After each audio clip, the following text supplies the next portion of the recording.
Right. For once, you're right.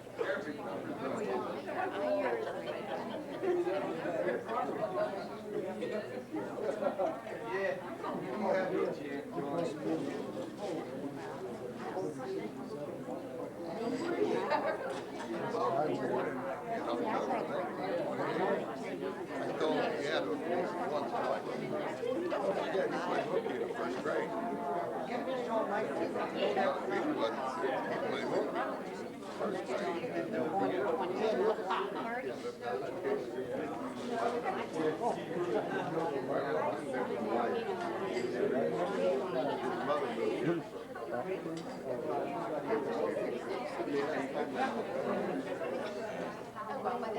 I was at jail one night, stealing trucks right now.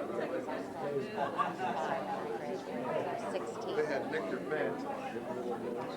They had nicked their pants. And the pants were full. I thought that was not you thought fixed me up. My son, that I said, don't you sure have they never physically, mentally, they just don't. And they can't Everybody on the street.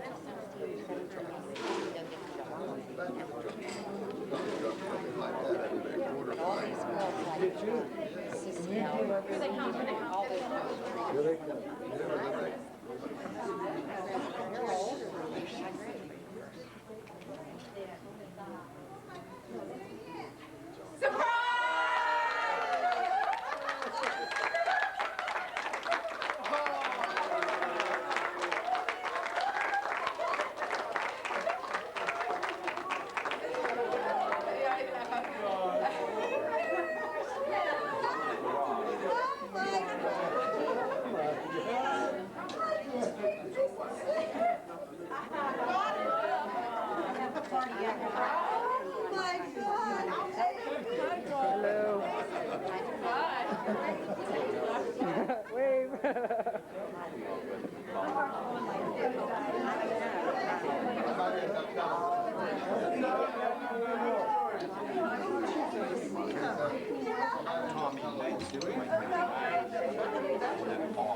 Where'd you go?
I would like to thank you all for coming today.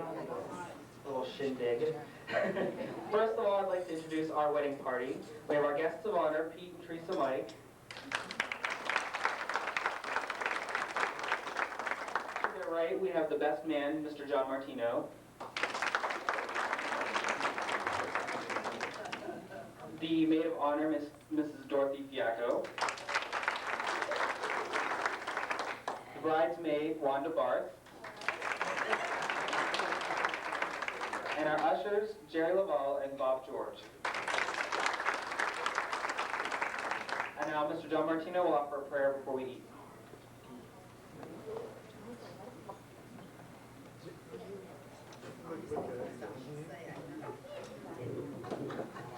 Good morning, everyone. 40 years. Wow. 40 months. I have something which I think is very appropriate that was sent to me by a very close friend of a lot of ours in this room, Father Angelus. I'd like to offer it to you at this time. It's entitled, We Prayed, God Answered. We ask God for strength that we might achieve. We were made weak that we might learn humbly to obey. We ask for health that we might do greater things. We were given infirmity that we might do better things. We ask for riches that we might be happy. We were given poverty that we might be wise. We ask for power that we might have the praise of men. And we were given weakness that we might feel the need of God. We ask for all things that we might enjoy life. We were given life that we might enjoy all things. We got nothing that we asked for, but everything we had hoped for. Almost despite ourselves, our unspoken prayers were answered. We are, among all people, most richly blessed.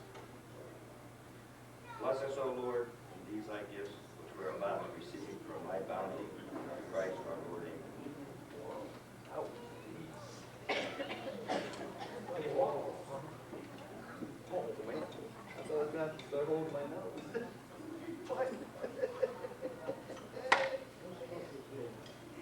Oh, sorry.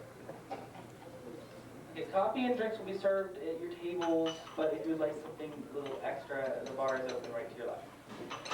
and now the servers will direct you by table to the buffet.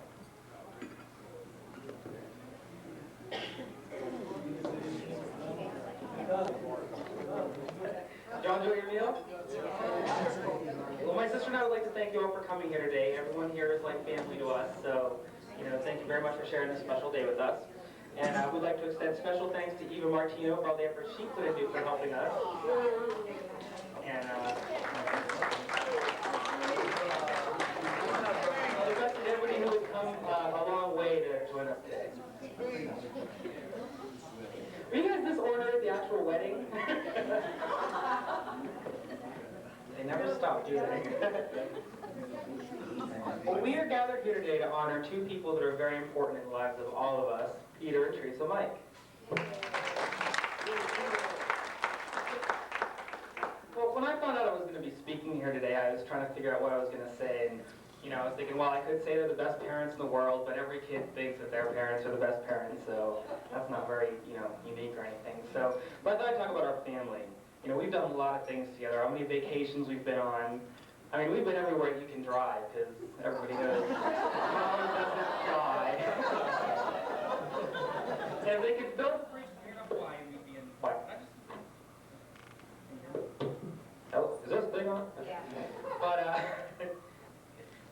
But yeah, we've done so many different things together, and I was trying to think of, some of my favorite stories. One of my favorite stories that they always tell about my parents is that whenever they were first, a short time after they were first married, my mom was home by herself. It was late, and Dad was working late, and well, he came home and she was in bed, and he got upstairs and kind of got in bed and wrapped his arms around her and said tenderly in her ear, "Hey lady, is your husband home?"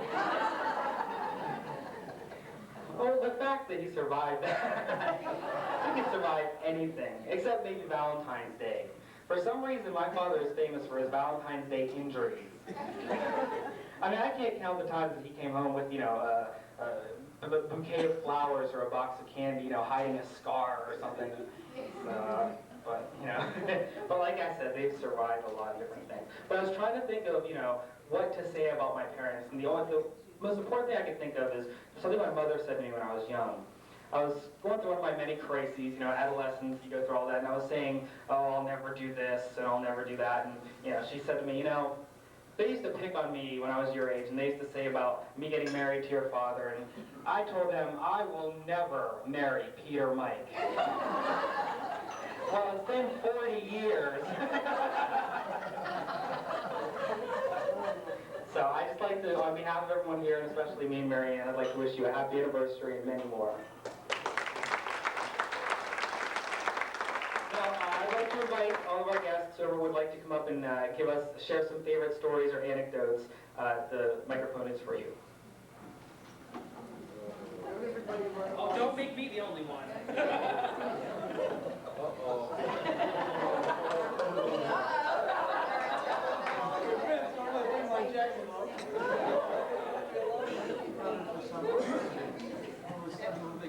I'm running. Now, you're going to have to excuse my language or the way I talk. I might come up with a double superlative here, so just all settle down. All I got to say is, Norma and I have been blessed with friendship, friends in Rochester that you just can't find any place else in this world. The Mikes, Martinos, the Vols, Mingles, all of them. Right down at Mastriani's. Amo's not here. But one thing that comes to mind, back about 20 years ago, we're down at Pete and Crease's house, below the old hospital. It's Amo Mastriani's birthday. So we had a party. So it came time to cut the cake. Well, believe me, I think she got powdered sugar mixed up with reducer cement. You couldn't get through the crust, the icing on that cake with a hammer. I think if you went to their new house, you'd find it in a cornerstone in one of their houses. That's just one of the things. Then another time, we're in Petey's basement below the hospital, and we're going to have a little cookout. So the charcoals weren't getting hot fast enough, so we decided we were going to soak them in gasoline. Well, God forbid, I don't know how we didn't burn the house down. We had flames going up against the ceiling in the basement. But that's just a few things, but just for good friends, it's hard to find better in this world. And I'm glad to be here, to celebrate 40 years with you.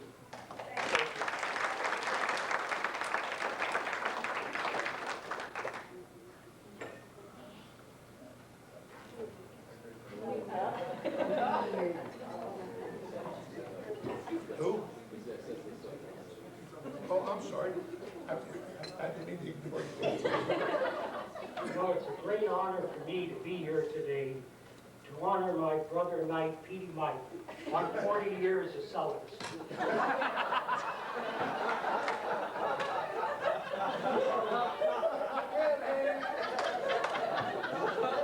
The real question I want answered before I leave today.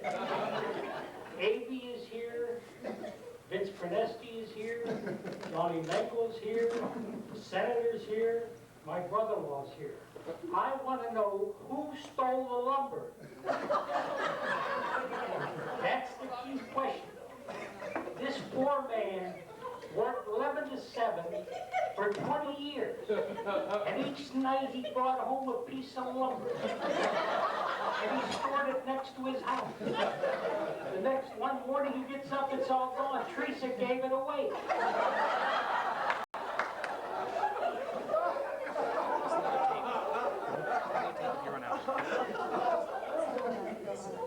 And then, you know, we never did find out. Somewhere among you five stole a lumber. AP looks new. But you know, the real story that I remember about Pete is that each night Teresa would take these pills and go to bed. And Pete would say, "Why are you taking these pills?" She said, "Well, they keep me young." So she went up and went to bed. So Pete took the whole bottle. The next morning, Teresa got up, Petey wasn't in bed. She went out, looked, went down, nobody was around. She saw him sitting on the curb. She got out and said, "Petey, what are you doing?" He said, "I'm waiting for my school bus."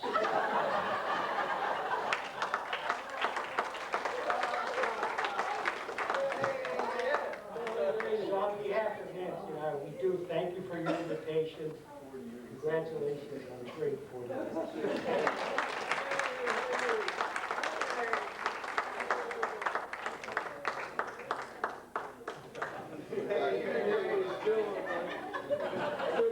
Hey, you still got it. Well, people getting here to think it was canonized in St. Peter. St. Peter, he isn't. Believe me. I'm just going to throw a few things at you. Like the nights my mother would say, "Hey, Petey ain't home yet. It's 9 o'clock. You have to go down the show and get him. You've never paid to go in the movie." But they had a schedule. The old bucket of blood in Rochester was called the Majestic. They had B movies Monday, Tuesday. Oriental would have a movie, big time movie, Monday, Tuesday, Wednesday. So Petey would go on Monday to see a movie at the Majestic. Tuesday you go to Oriental. Wednesday the movie change, you go back to the Majestic. Then it changed again at the Oriental. He's back at the Oriental on Thursday. Then it changed again on Friday. He's back at the Majestic. And every night I had to go get him. So one night we couldn't find him. He fell asleep. So my father's come home at midnight. I couldn't find him. So my dad goes down, he finds a coffin, he go open up, said, "Look, here's Petey sleeping in the Oriental." Believe me, he was no saint. Then I have to tell a story about Teresa. When I got married, I married out of my religion, and I married a non-Lebanese. My mother, God bless her, "Hey, you know, could marry this girl." I said, "Why, Mother?" I said, "What's the matter?" I said, "I love this girl." "No, she's too little." I married her. She weighed 105 pounds. So 2 years go by. They have an engagement party. I said, "Who's getting engaged?" "Oh, Petey and Teresa Sad from Newcastle." I said, "Mom, he can't marry her." She said, "What do you mean he can marry her?" I said, "She's only about 4'9". She's smaller than Becky." So anyhow, that's my big brother. And he's really bigger than me. But I wish you all good luck and hope to see you 40 years from now. Take care.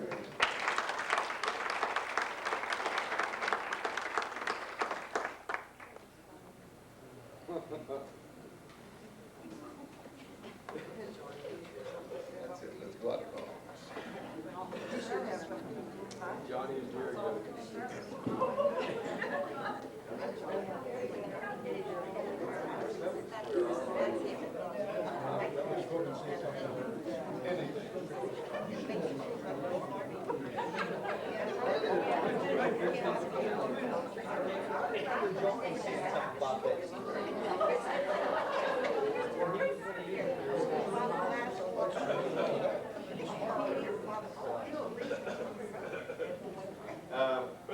It might be appropriate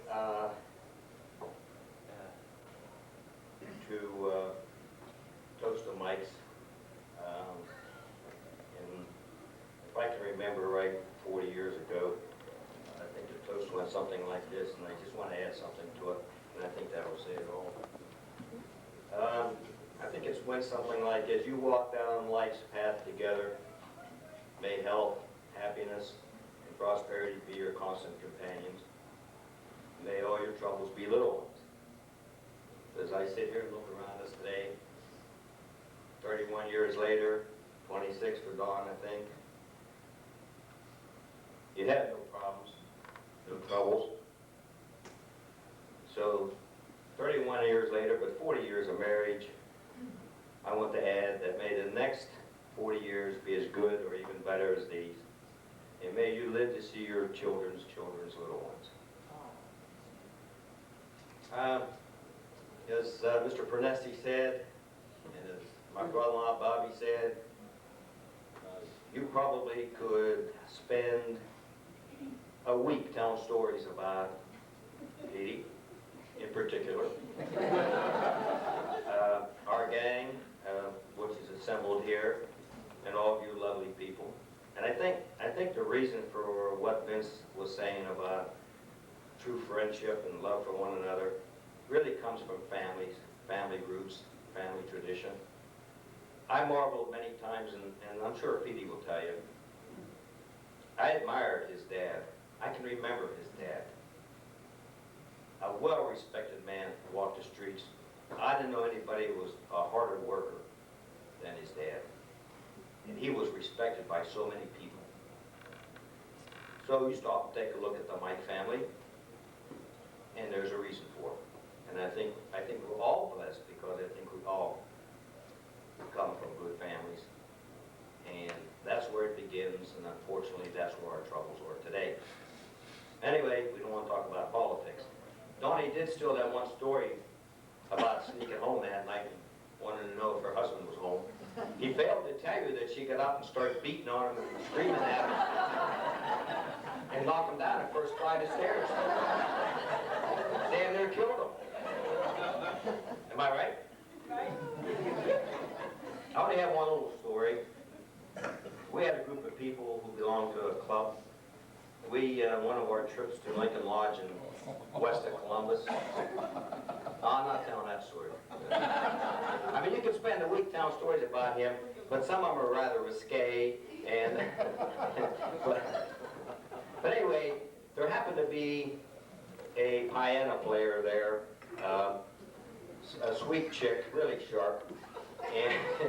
And as she played the piano this night while we were having dinner, she had a pet monkey. And that monkey sat right here on the piano, and he'd sit there, sitting up eating peanuts, and she played. The next day, at the pool, she was lying on a blanket, on a towel. And she had a bikini on. She was lying on her belly. And here was the monkey sitting on her right shoulder. Oh, left shoulder, because Petey was on her right.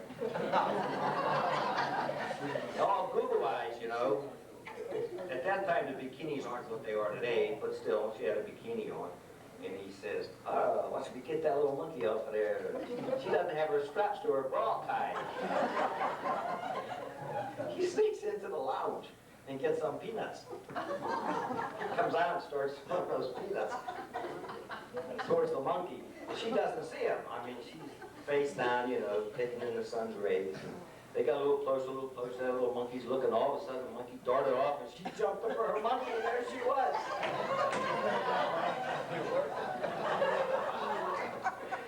Yeah, very, very, very good story. Anyway, Edie, don't hide your eyes. I'm thinking, Norma. I want to leave you with one last remark. And I address it to both of